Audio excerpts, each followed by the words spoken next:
if you break your arm, you go to the doctor, you get an x-ray, and they just point right to the fracture. Right. It's totally binary. It's visible. It makes logical sense. But when you step into the world of endocrinology, that x-ray machine just completely shatters. Oh, absolutely. You are suddenly looking at this diagnostic landscape that is entirely invisible. It's systemic, and frankly, it is notoriously frustrating for patients. Because you can't see hormones. Exactly. You can't see them. And today, we're doing a deep dive into a foundational document from iMedix called the Synthroid Dialogue, Managing Hypothyroidism and Hormonal Balance. And it exposes a pretty startling reality, which is that you are probably completely misunderstanding the risks of the medications sitting right now in your own bathroom cabinet. Yeah, and I mean, the irony of modern medicine is that we've never had more data readily available to us. Well, for sure. Yet patients have perhaps never been more confused about what to actually do with that data on a daily basis. Right. When you're dealing with something as intricately calibrated as your body's hormonal systems, a simple drug label is, well, it's just not an education. Right.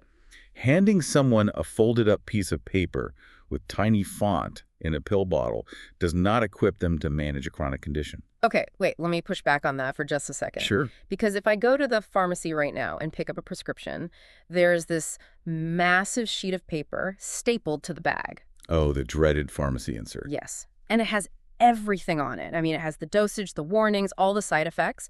From a purely objective standpoint, all the information is right there. So how can the premise of this document be that we are universally misunderstanding it? Well, because there's this vast, basically unbridgeable chasm between transparency and translation. Translation, okay.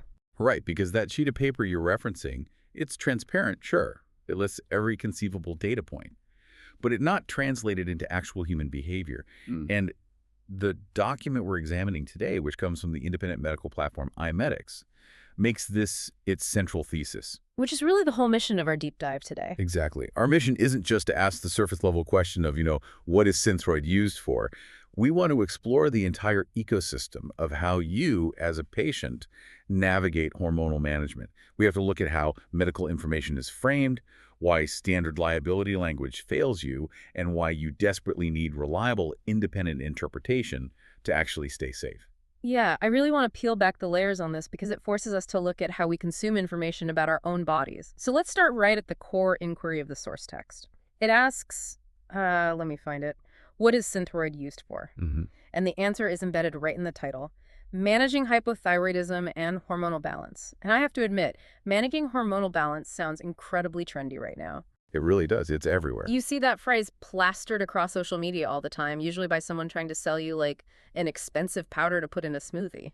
Right, the wellness influencers. Exactly. So what does managing actually imply in a strict, rigorous medical context when we are talking about hypothyroidism? Yeah, the wellness industry has entirely hijacked the word balance. They've turned it into a synonym for, like, a quick aesthetic fix. Just drink this green juice and you're balanced. Right. The implication is that your body is just slightly out of tune, and if you take the right supplement, you'll instantly return to some state of pristine harmony. But the clinical reality, as outlined in the Synthroid Dialogue, is profoundly different. In a medical context, managing stands in direct, sobering opposition to the concept of curing. Wow. Okay, so the premise of the treatment isn't to fix the underlying machinery so it runs independently again. Precisely not. With a condition like hypothyroidism, your body is literally failing to produce adequate thyroid hormone. So when you utilize a medication like Synthroid, or any levothyroxine really, you are introducing a synthetic replacement for that hormone. Because your body just isn't making enough of the natural stuff. Exactly. You aren't taking a 2-week course of antibiotics to eradicate a problem and then just walk away. You are stepping in to manually operate a vital piece of your body's infrastructure. It's a dynamic, lifelong commitment. So you are effectively becoming the manual override for your own metabolism. That's a great way to put it. But isn't that a massive psychological burden for a patient to suddenly realize that, this isn't a temporary patch, but a permanent management role? It is a colossal burden. And that is exactly why the language we use matters so much. When the document uses the term balance, it is not talking about a generalized feeling of wellness. It's pointing to a highly delicate equilibrium. Because thyroid hormone, it basically dictates the pace at which your cellular engine runs. Okay, so it's like the idle speed on a car. Yes. If that engine is idling too low, which is the hallmark of hypothyroidism, literally everything in the system slows down. Your metabolism, your heart rate, your digestion. The medication is attempting to restore that specific, calibrated idle speed. But because you're doing this manually, from the outside, the margin for error is incredibly thin. I imagine that's where the concept of the dialogue comes into play. Because if I'm the one manually overriding my metabolism every single morning with a pill, I need a user manual, not just an itemized parts list. Right. And that brings us to the crux of the problem. Managing a condition with that level of required precision, it demands accurate, nuanced information. Yet the source text explicitly warns that this is precisely where the system breaks down. It mandates that we explore real-world patient misunderstandings regarding these medications. Let's explore why those misunderstandings happen. Because reading standard medication warnings, it often feels like trying to read a complex legal contract in a language you only half speak. Oh, absolutely. You recognize words like risk or adverse event, but the practical implications are totally lost in translation. Like, if I see a list of 40 potential side effects, ranging from a mild headache to sudden cardiac failure, I have no framework for how to weigh them. That legal contract analogy is really vital to understanding the systemic failure of patient education. Because what happens when you hand someone a legal document they can't fully comprehend? They usually just sign it to get it over with. Right. Human psychology dictates two extreme reactions. They either refuse to sign it out of sheer panic, or they blindly sign it, ignore the fine print entirely, and just hope for the best. And we see both of these behavioral extremes in medicine every single day. I can completely see that. I know people who read the insert, see one terrifying word, and just refuse to take the medication their doctor prescribed. Yep, it happens all the time. And I know people, and honestly, I'm probably in this camp more often than not, who throw the paper in the recycling bin immediately because it's just too overwhelming to process. But how does this specifically apply to something like Synthroid? Why are the misunderstandings so prevalent here? Well, the disconnect happens because there is a fundamental difference between acknowledging that a risk exists and actually understanding the medical reasoning behind the issue. The text prompts us to look at real-world misunderstandings, and we can clearly see this in how patients anticipate the drug's effects. What do you mean? Like what they think the drug will actually do for them? Exactly. Think about it.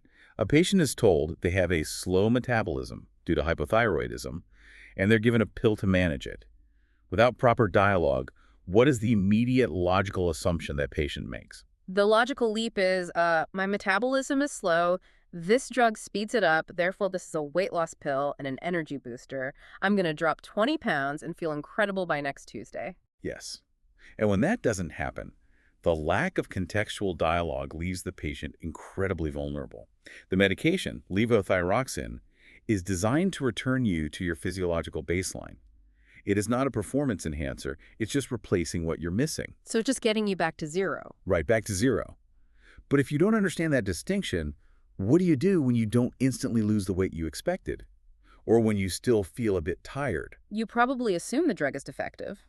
Or worse, you assume you are defective. Exactly, you might stop taking it. Or you might try to manipulate your dose without telling your doctor. You panic unnecessarily. All because the initial expectation was built on a flawed interpretation of a medical term. Wow. And I want to focus on who the source says is affected by this, because it's really tempting to think that misunderstandings only happen to people who simply don't care enough to read the label. But the text seems to imply a much broader demographic. Oh, it affects absolutely everyone. Misunderstanding a medical risk is not a failure of intelligence. It is a failure of translation. Right. You can be a highly educated professional, a brilliant engineer, or a lawyer, but if you lack the physiological context for how a synthetic hormone behaves once it enters your gastrointestinal tract, you are going to misinterpret the risks. The medical field has historically operated on this assumption that providing data is the same thing as providing education. Like, we just throw raw data at you and expect you to suddenly become your own pharmacist. And when you're sitting at home looking at a pill bottle and feeling exhausted despite following the basic instructions on the label, you feel entirely abandoned by that data. The static information is just incapable of answering the dynamic questions you have about your own lived experience. So if the standard information, the pharmacy insert, the label on the bottle inevitably leads to these massive misunderstandings, where are you supposed to go? Well, that's the big question. Right. If the legal contract is failing you, where is the actual translation? This seems to be the exact void that the source document's origin point is trying to fill. Let's talk about the role of independent medical platforms and drug databases, specifically iMedix. Yeah, this is the solution ecosystem the document points toward. It introduces iMedix as an independent medical information platform equipped with a drug database and educational resources. And the key word in that entire description, the word that changes the paradigm, is independent. I have to admit, I'm a little skeptical here. Okay, why? Because we all Google our symptoms, we all Google our medications, you get a new prescription, you type it into the search bar, and you read whatever pops up first. What is the actual tangible difference between reading a standard manufacturer's insert online or clicking a sponsored search result versus using an independent platform? Aren't they all just pulling from the exact same clinical trials? They are pulling from the same raw data, yes. But the difference lies entirely in the intent of the publisher. You really have to ask yourself, what is the fundamental goal of the document you are reading? Okay, so what's the goal of the manufacturer's document? A manufacturer's document, the prescribing information, or the monograph created by the pharmaceutical company, is structurally and legally compliance-focused. It is designed to satisfy regulatory bodies like the FDA and to mitigate legal liability for the corporation. It is fundamentally a defensive document. Defensive data. I really like that phrase. It's essentially saying, hey, we warned you this one rare thing might happen, so you cannot sue us when it does. Exactly. Its primary purpose is not to teach you how to live a better life with hypothyroidism. Its primary purpose is to protect the manufacturer. An independent platform's goal, conversely, is patient education. And the value of that independence cannot be overstated. Because they don't have a horse in the race. Right. An independent platform can provide an unbiased look at treatment questions and explore practical safety implications without the filtering lens of a company trying to protect its bottom line. But does it really matter if the data is defensive as long as it's accurate? I mean, if the manufacturer lists all the interactions, isn't that enough to keep me safe? It's not enough because defensive data lacks hierarchy and context. Hierarchy. Yeah, think about it. If a manufacturer lists 50 side effects in alphabetical order, a minor headache looks exactly as statistically likely and dangerous as total liver failure. Oh, wow. Yeah, they're just bullet points next to each other. Exactly. An independent educational resource steps in to create that hierarchy. It says, yes, these 50 things are possible, but here are the 3 that you actually need to monitor daily, and here's what you should do if you experience them. That makes a lot of sense. It takes the noise and organizes it into a signal. And this feels especially critical when we look at the source's goal of connecting specific drug queries, like questions about Synthroid, to broader medication safety discussions. It seems like they don't just want to teach you about one pill. They want to teach you how to think about all pills. That is the ultimate goal of true health literacy. Understanding the nuance of one medication through a reliable, independent database teaches you how to critically evaluate everything else you consume. So it's like learning a new skill set. Precisely. Let's look at how levothyroxine treatment is actually monitored and individualized, because this is a perfect example. A generic insert will tell you the starting dose. But an independent platform will explain why replacement therapy must be highly individualized. Right, because my dose isn't going to be the same as your dose. Exactly. It's based on your specific weight, your age, your remaining thyroid function. And an independent resource will explain how dosing adjustments are monitored using laboratory testing, specifically the TSH, or thyroid-stimulating hormone test. Okay, so instead of just saying, get a blood test, it explains what the blood test is actually looking for. Yes. It explains that TSH is a hormone your brain sends to your thyroid. If your brain senses you don't have enough thyroid hormone, it screams at your thyroid by sending lots of TSH. So a high TSH means you're under-medicated. A low TSH means you're over-medicated. Wait, a high number means you don't have enough. That is incredibly counterintuitive. See, that is exactly why dialogue is needed. If you just look at your lab results and see a high number, you might think you have too much hormone and stop taking your pill. But if an independent database explains that the high number is actually your brain asking for more hormone, you understand why your doctor just increased your dose. That's a huge distinction. And let's talk about the medication itself, because I know there's always a big debate about brand name versus generic. Is there a difference between brand Synthroid and generic levothyroxine? I mean, chemically, aren't they supposed to be identical? They are chemically the same active ingredient, but this is another area where an independent platform provides vital context. Levothyroxine has what we call a narrow therapeutic index, meaning that even a tiny fluctuation in the dose can drastically alter your hormonal equilibrium.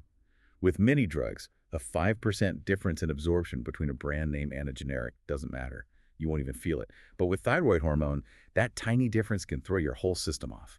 Oh, wow. Because the margin for error is so thin, like we talked about earlier. Yeah. Exactly. An independent database will explain that when clinically relevant, which it often is with thyroid medication, consistency is the most important factor. If you start on brand Synthroid, you generally want to stay on brand Synthroid. If you start on a specific manufacturer's generic levothyroxine, you want to make sure your pharmacy gives you that exact same generic every time. So you shouldn't just let the pharmacy switch you to whatever is cheapest that month. Right. And a generic insert won't emphasize that to the patient, but an educational platform will. Once you learn that concept that some drugs are incredibly finicky and require absolute precision, you start applying that critical thinking elsewhere. The next time your doctor prescribes a different medication, maybe a blood thinner or an anti-seizure drug, you don't just blindly take the paper to the pharmacy. You'd ask, does this drug also require this level of precision? Do I need absolute consistency here too? Exactly. You essentially learn to become the ultimate project manager of your own health. Because the reality of the modern medical system is that nobody else is going to do it for you. Unfortunately, no. I mean, your doctor might only have 15 minutes to speak with you every 6 months. Your pharmacist is overwhelmed filling hundreds of prescriptions a shift. You are literally the only one present for every single dose. So high-quality independent drug databases are basically the project management software you need to do that job effectively. And a good project manager knows that raw data is useless without an implementation strategy. Which brings us to a crucial, explicit directive in the source material. It states, and it's very emphatic about this, do not turn the episode into a generic drug monograph. Yeah, that directive really stood out to me. It is a total rejection of the standard way medical information is presented. A generic drug monograph is basically exactly what we were criticizing earlier. It is that itemized, bulleted list of chemical structures, indications, dosages, and side effects. This is technically legally accurate, but practically operationally useless. Right. I think about it like this. A generic monograph is like giving someone an itemized parts list for a car, when what they actually asked for was a driving manual. That's a phenomenal analogy. It tells me, here are all the bolts in the engine, here's the exact chemical composition of the windshield glass. And that is great if I'm a mechanic or an engineer, but it is entirely unhelpful when I am on the highway in the pouring rain trying to figure out how to merge safely. The monograph fails because it completely lacks behavioral context. Exactly. And the text proposes a very specific alternative to the parts list. It asks us to examine the relevant regulatory or warning context and to explore how an issue compares with similar drugs or situations. In short, it demands comparative analysis and contextual warnings. It demands that we focus on the practical safety implications of the medication. Let's drill down into what a practical safety implication actually looks like in daily life, because this is where the translation from data to wisdom actually happens. Let's take one of the most famous rules associated with thyroid medication. Absorption timing. Take on an empty stomach. Oh, yes. Every single patient hears this rule. Every single one. And the generic monograph approach is just to print that sentence in bold letters and walk away. But how does an independent dialogue approach it differently? Well, a generic monograph gives you a command. Do this. An independent educational platform gives you a mechanism. Here's why you must do this. And the difference in patient compliance between those two approaches is staggering. If a patient just reads a rigid rule about taking the pill on an empty stomach and avoiding other supplements, it just feels arbitrary. It feels like an annoying hurdle standing between them and their morning coffee. Right. And if you are running late for work and it's just an arbitrary rule, you are going to break it. You are going to take your thyroid pill with your breakfast, maybe with your daily calcium supplement, and wash it down with a latte, figuring, well, it all ends up in my stomach anyway, what's the big deal? Precisely.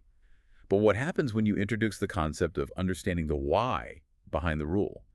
An independent platform doesn't just issue the command. It explores the mechanical reality of the interaction. It explains that levothyroxine is highly sensitive and that its ability to actually enter your bloodstream is easily blocked if certain other substances are present in your digestive tract at the same time. Okay, so the source material mentions interactions with calcium and iron supplements specifically. How does that actually work? It explains that if you mix levothyroxine with things like calcium, iron, or even certain foods, the drug essentially gets neutralized before it can even do its job. The calcium or iron literally binds to the thyroid hormone in your stomach. Wow, they literally attach to it. Yes, they form this complex that your body can't absorb. The medication gets bound up, it becomes trapped, and if it is trapped, your body cannot absorb it, and you end up simply passing the medication out of your system entirely. You might as well have thrown the pill directly into the trash. That completely changes the entire psychological relationship with the rule. If I don't know the mechanism, I think taking it with food just means it might work a little slower. Right, which isn't a big deal to most people. But if I understand the practical safety implication that taking it improperly with my iron supplement means I am actively neutralizing my own treatment, I respect the rule, I wait the full hour to eat, I separate my supplements by 4 hours. And think about the systemic cascading effects of not understanding that mechanism. Mm-hmm. If you are consistently taking the medication improperly because nobody explained the why, your symptoms are going to return. The lethargy, the brain fog, the weight fluctuations, all those patient concerns we talked about. You go back to your doctor, they run your lab testing, your TSH levels are high. And because the doctor only has 15 minutes, they probably don't interrogate your breakfast routine. No, they don't have time. They just look at the numbers and assume you need a higher dose. So they increase the dose. Now you are picking up a stronger prescription. But what happens if, a week later, you run out of your morning supplements or you skip breakfast? Oh, I see where this is going. Suddenly, you take this new, much higher dose on a truly empty stomach. Your body absorbs all of it. And because, as we established, the margin for error with this hormone is so incredibly tight, you're suddenly hit with a wave of over-medication symptoms, a racing heart, anxiety, tremors. You are violently swinging between being under-medicated and over-medicated, all because the communication failed at the very first step, understanding the behavioral context of absorption. It is heartbreaking to think about how many people are suffering through those wild swings, blaming their bodies, thinking they are broken, when the real culprit is just a lack of contextualized information. This is what the source means by the Synthroid dialogue.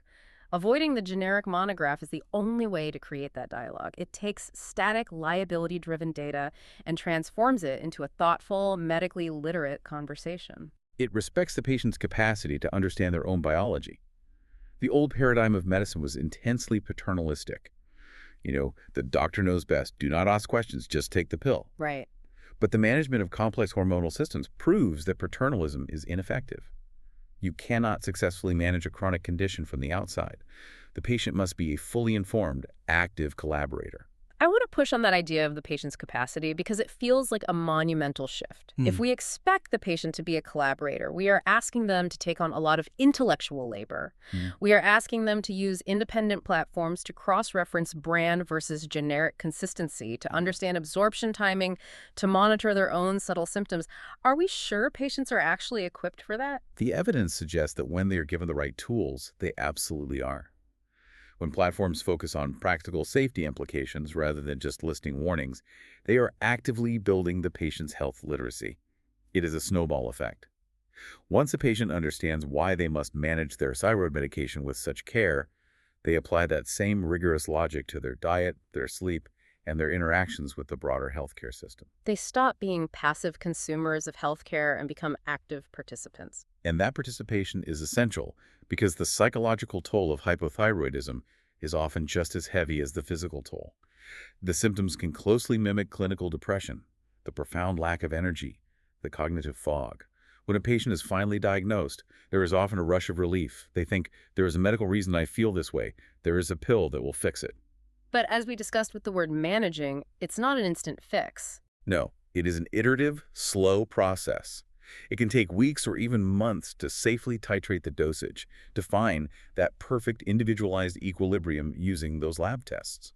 If the patient does not understand that timeline, if the monograph didn't contextualize the waiting period, they might spiral into despair when they don't feel better after just a week. They might conclude the treatment failed entirely. Right. Or they might seek out unnecessary psychiatric medications to treat symptoms that are actually just resolving slowly. A good dialogue sets realistic expectations. It says, you're starting a journey, here are the milestones to look for, and here is why patience is biologically necessary. That level of communication prevents so much collateral damage. It prevents polypharmacy. It prevents despair. It is the difference between simply surviving a diagnosis and actually managing it. The document we are analyzing today serves as a critical blueprint for how all medical information should ideally be disseminated. It is not about hiding the terrifying complexities of medicine. It is about translating those complexities into actionable, empowering wisdom. Let's bring all of these threads together because the journey we have taken from the source material is really profound.